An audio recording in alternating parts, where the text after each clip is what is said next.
You are Locked On Wildcats, your daily podcast on the Arizona Wildcats, part of the Locked On Podcast Network, your team every day.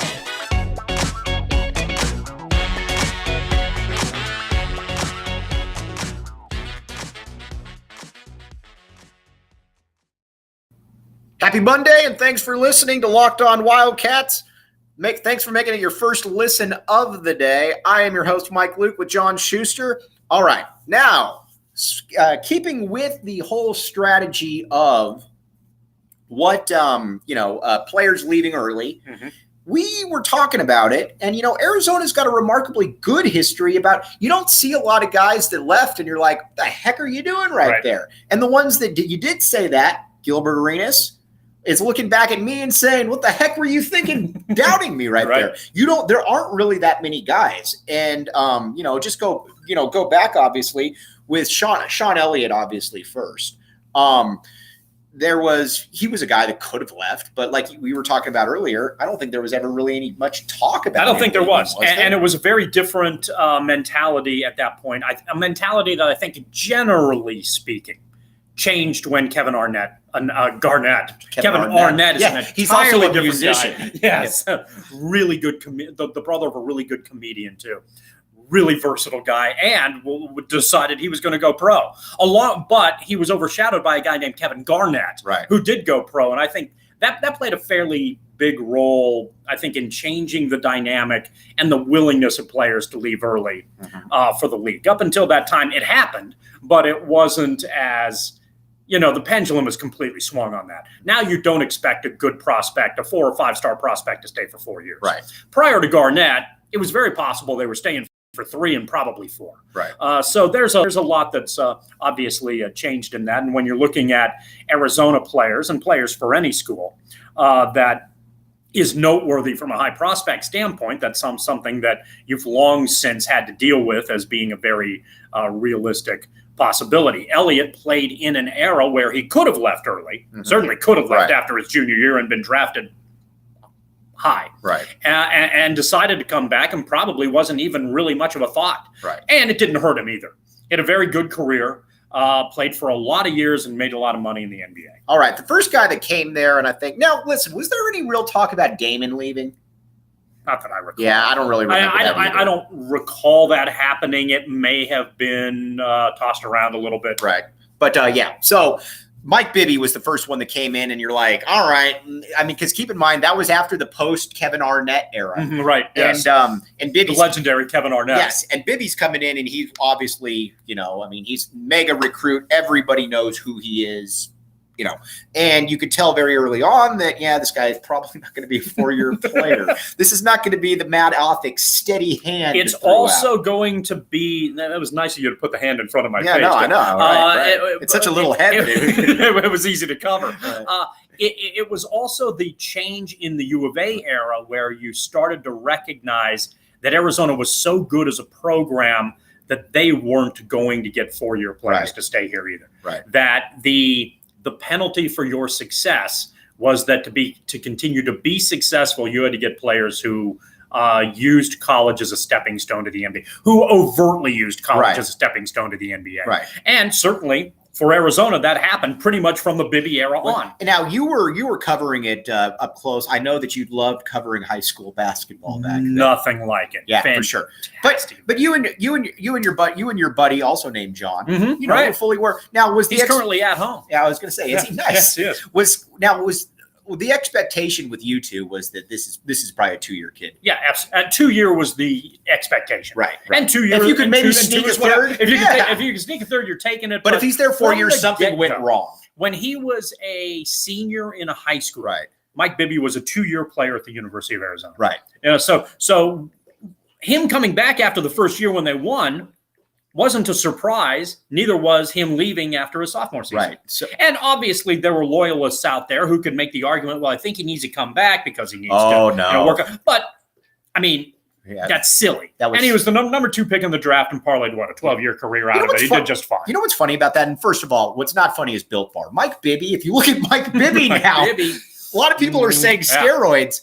I say no. I say Built Bar. again, Built Bar has a huge presence in the Valley. Mm-hmm. Mike Bibby lives in the Valley. There's a bunch of GNCs where you can get Built Bar. Look me in the eye and say you can say for a fact that Mike Bibby does not consume Built Bar. You can't. I can't do it. Right. So again, Built Bar, check it out. Mike Bibby endorsed, even though it's not. Even though it's not, I'm just making that up. Let's take a quick break. Thanks for keeping it. I wanted to do something different during the break portion to keep it. Thanks for keeping it locked on. Oh, guy that we forgot about that I felt was probably a 3-year player when I saw him, or looked like an early entry candidate, and he was Richard Jefferson. You thought Jefferson was a 3-year? I thought Jefferson was a 3-year guy. Okay. Yeah.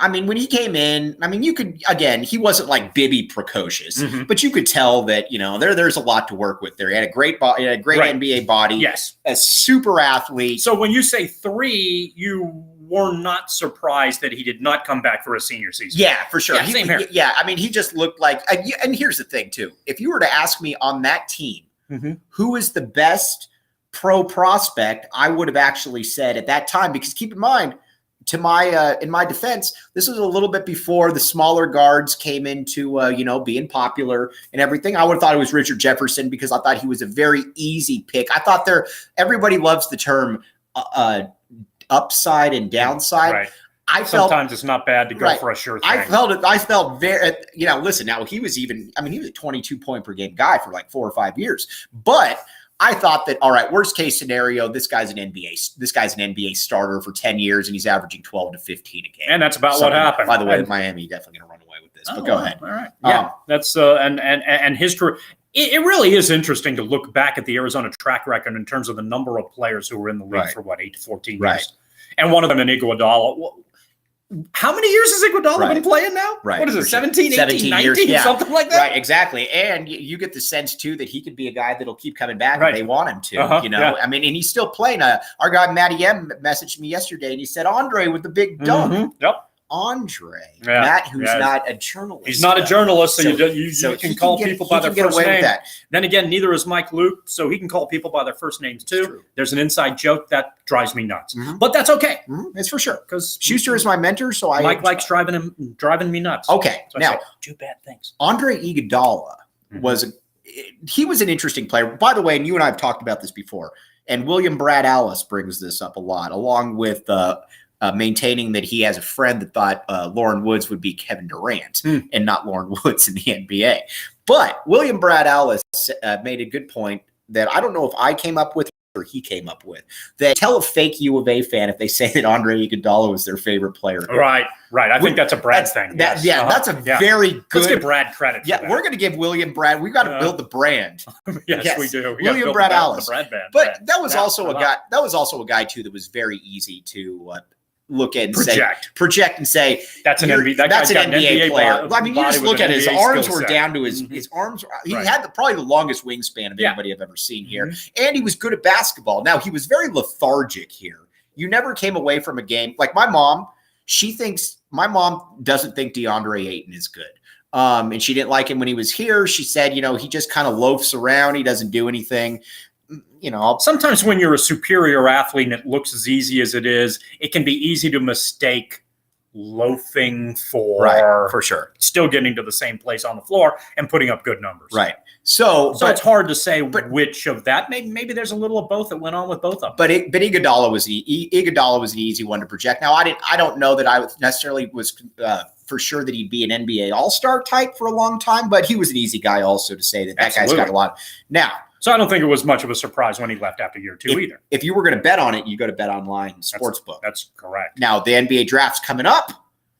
I'm not saying that Andre Iguodala is going to be a prop bet, but if there was a place that would have that I wouldn't take that one. Is Andre Iguodala going to be picked in this year's NBA draft? I would not either. I would not. But you know what? If there was, and you could bet the under on him not being, that's absolutely where I would go with that one. So again, keep that in the loop. Bet Online. Thanks for keeping it locked on Wildcats. All right, the Sean Miller era was interesting because you got a lot of one-and-done guys that, quite frankly, never really struck me as being great pro prospects, even though they were one-and-done. Now, I don't know if that's some because Miller didn't know how to use them, whatever the case may be. The one that stepped on campus immediately, and you're like, all right, well, he's going to be really good, and you won't be here long, was Ayton. Ayton was the one unicorn where it's like, Right, sure. Yeah. I mean, yeah, you're not. You got him as a 1-year player, brought him in as a 1-year player. You paid him as oops, did I say that out loud? As a 1-year player. And then he was, able to make money at the next level. That's, of course, an allegation for hilarity and for hilarity and satire purposes. But yes, Ayton was clearly a guy who was going to be here for about 35 games for the university and move on to the next level. And you hoped you could get as much out of him as possible. And he put up excellent numbers, but Arizona's postseason wasn't good with him. Right. You know what? For John Schuster, I'm Mike Luke. Thanks for keeping it